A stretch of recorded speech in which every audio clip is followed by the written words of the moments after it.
La carta de Judas, o más precisamente Judá, de acuerdo con la pronunciación de su nombre tanto en griego como en hebreo.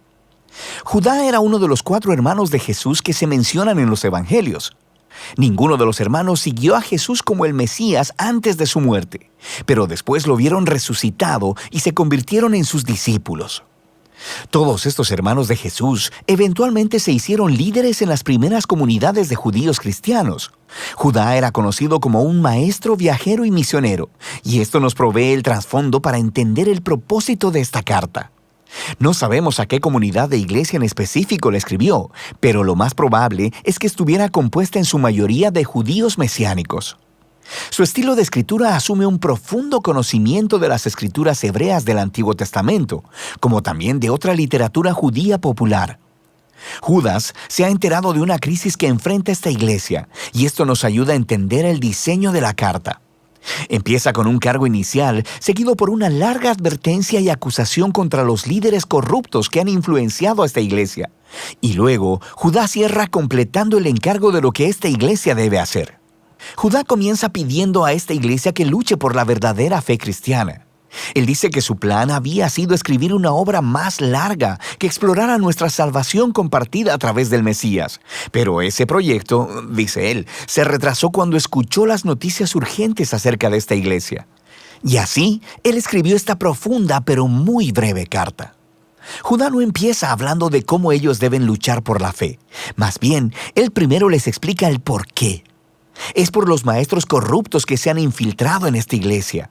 Y él no ataca sus enseñanzas, sino su manera de vivir. Su transigencia moral es lo que te dice que tienen una mala teología.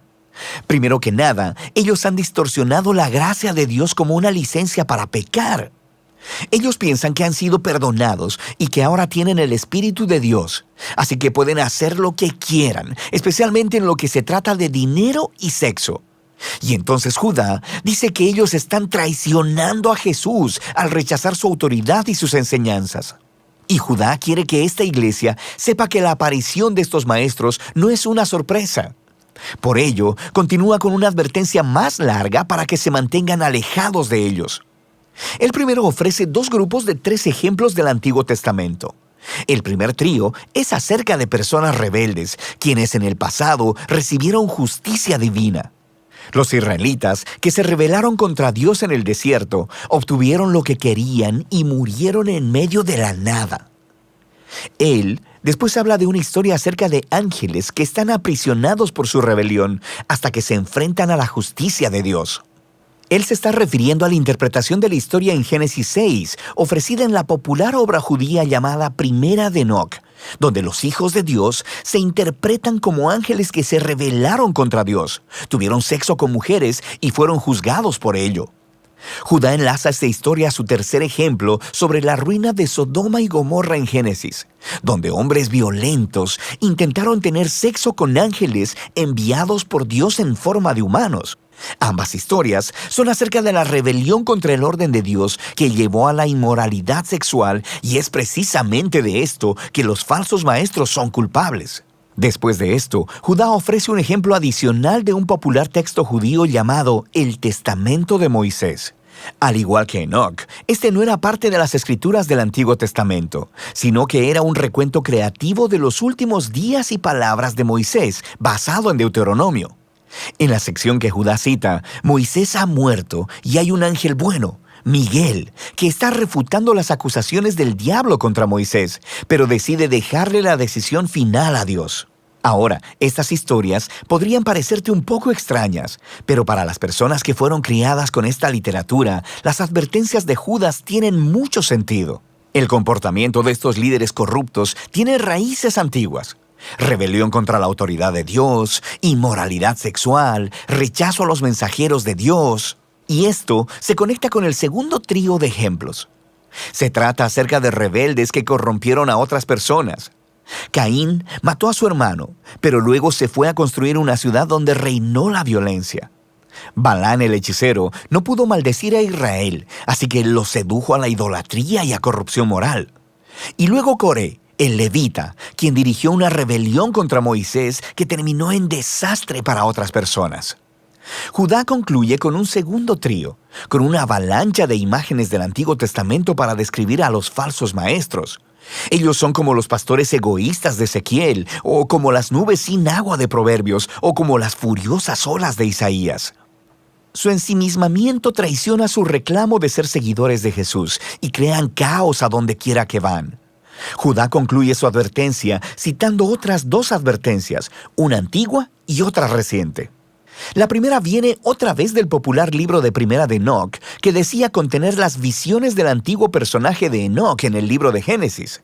Ahora, lo que es fascinante es que Judá cita al capítulo inicial de Enoc, que a su vez está citando alrededor de media docena de textos del Antiguo Testamento acerca del día final de la justicia de Dios sobre la maldad humana. Judá luego pone a la par de la antigua advertencia de Enoc una más reciente, proveniente de los apóstoles. Pedro, Juan, Pablo, todos predijeron que falsos maestros se levantarían y distorsionarían las buenas nuevas acerca de Jesús.